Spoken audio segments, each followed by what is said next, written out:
Google said it has been contacted by several major U.S. companies recently who discovered that they unknowingly hired North Koreans using fake identities for remote IT roles. The fake IT workers, we've been seeing the what's the things called? The articles that's been happening back and forth about I think it's what North Korean people trick people to hire them. How do you what? Yeah, like for example, so I got the article right here. It says dozens of Fortune 100 companies have unwittingly hired North Korean IT workers, according to a report. And it says, I'm not gonna read everything, but it says it's difficult to imagine a bigger hiring blunder. Google said it has been contacted by several major U.S. companies recently who discovered that they unknowingly hired North Koreans using fake identities for remote IT roles.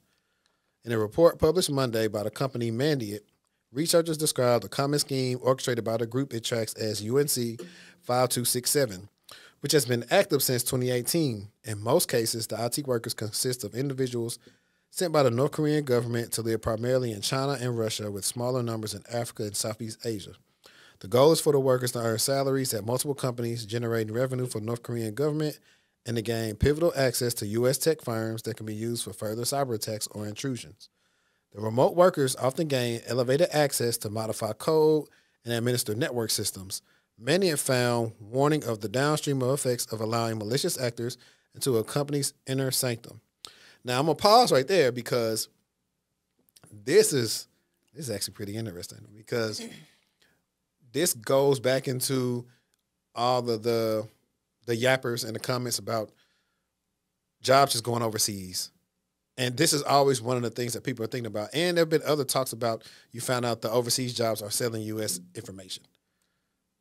So eventually, I don't know what crossroads they're going to get at, but it's probably going to be where more jobs will be over here.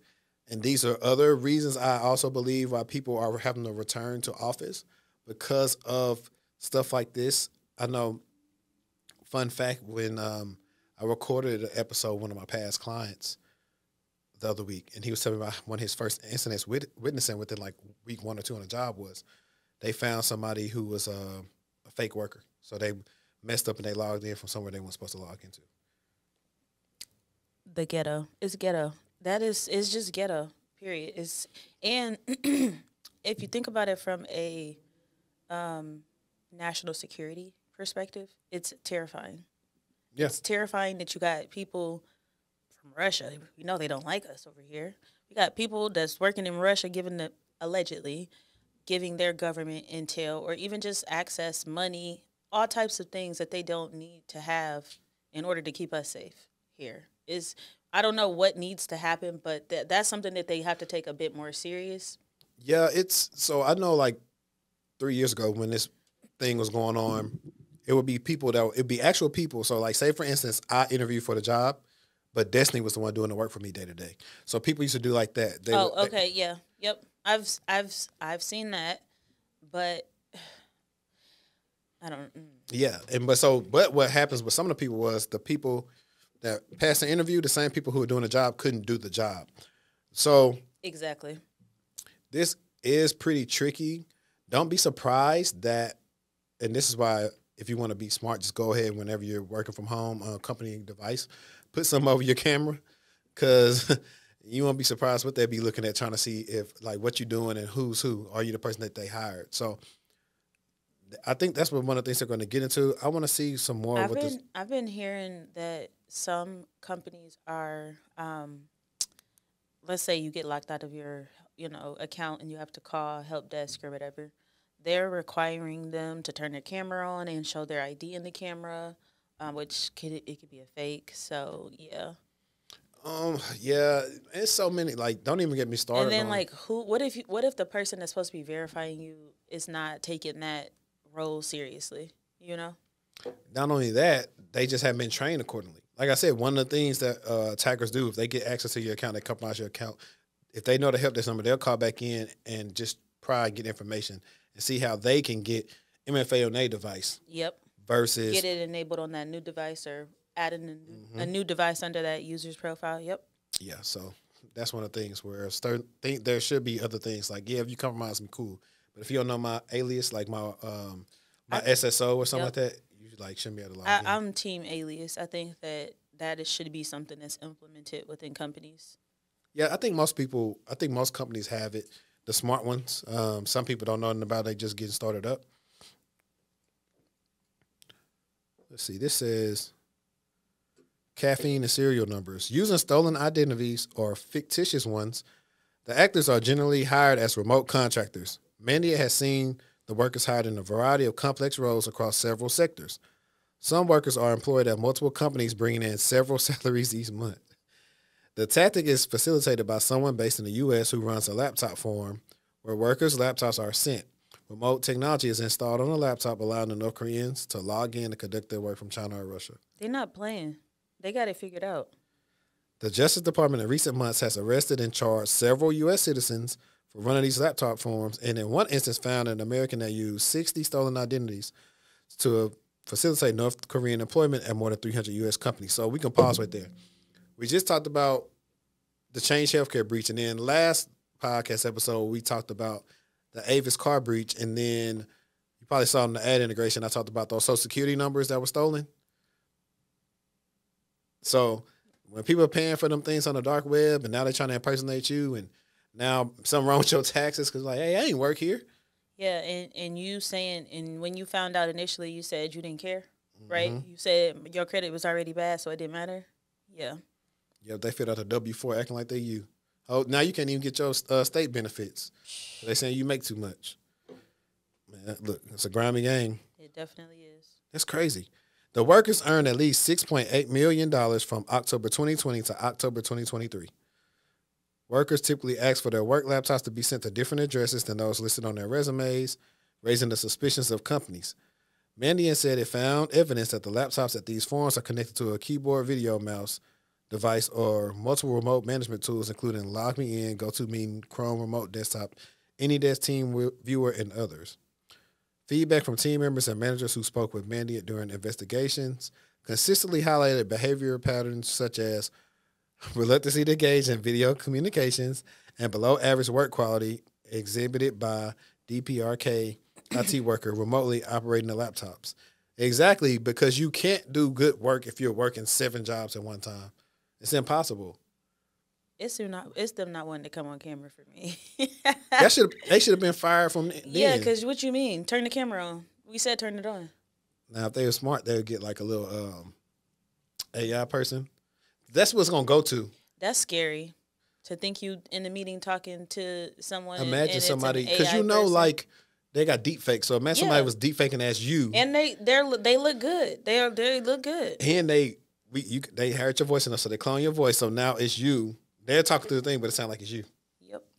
That's what happened in that one incident that happened in Hong Kong where they paid $25 million. Yep. Let's see. In several incident response engagements, Mandy had found the workers used the same resumes that had links to fabricated software engineer profiles hosted on Netify, a platform often used for quickly creating and deploying websites. Many of the resumes and profiles included poor English and other clues indicating the actor was not based in the U.S. I'm going to say this is a hunch, but also the company's got to be held accountable for hiring these people because y'all probably was able to hire these people because the salary wasn't that high. So that's why they took so many at once. Yep. And this is what y'all get for being cheap. Pay people what they want to be paid, what's market value, and you're not going to run into this. One characteristic repeatedly seen was the use of U.S.-based addresses accompanied by education credentials from universities outside of North America, frequently in countries such as Singapore, Japan, or Hong Kong. Companies, according to Mandiant, typically don't verify credentials from universities overseas. See, this is kind of smart. But why not? Because it's probably too difficult of a process, and they probably don't even know what there are legalities around some of that stuff. So yeah. And I wish I would have known.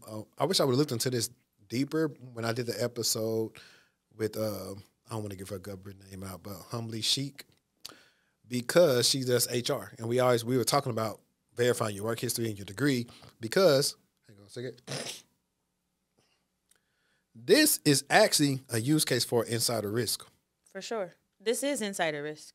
This is purview. So this is interesting. I'm pretty sure now, and this is something Hey guys, look, this is why I like doing this stuff because I always think about stuff I can do in the interview when they ask me about different things. I could talk about this and say, hey, I know it's a remote company. Do you guys have anybody that's working remotely from the United States, but it says they graduated from overseas or something? Have you guys like looked into that? Like how you're looking, like insider threat, looking for stuff like that? It's just a conversation. Maybe nobody else brought it up. It's gonna make me seem like a little different. Yeah. That's all. So, Mandiant urged companies to conduct more stringent background checks, require on-camera interviews, require notarized proof of identity, and verify that the laptop location matches the worker's address.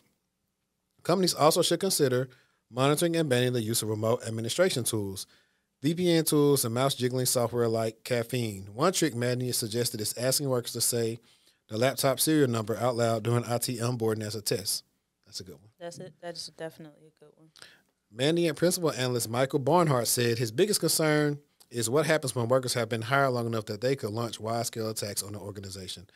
These IT workers could easily receive instructions tomorrow to deploy ransomware and simultaneously disable major organizations all over the U.S. and Europe very quickly if they wanted to. Previous advisories from U.S. law enforcement agencies have said some of the workers earn up to $300,000 annually, collectively generating hundreds of millions for the North Korean regiment and its weapons program. Several law enforcement agencies launched an initiative in March 2024 designed to shutter the U.S. laptop forms. Man, hey, they need to make documentaries on that, like finding the laptop forms and shutting them down. That would definitely be good. That's like, hey, listen, if you steal the idea, I don't care. Just give me a piece of the money. So we already have the people scammer, payback, and all them guys. They're getting the scammers, the fake help desk, and how they be scamming people. We need those same people to make content on the laptop forums. I would watch it. I would watch too. it, even if I was sleepy. I'd be prying my eyes open to get to the end of that. And there was another article that Manny had. I'm going to look through it real quick, see if it's anything different that they said to help people detect this stuff. So I'm skimming over it real quick. So let's see. Mandy has identified evidence that these laptops are often connected to an IP-based KVM switch. Although a recurring theme across these incidents is the installation of multiple remote tools. So that's on the other.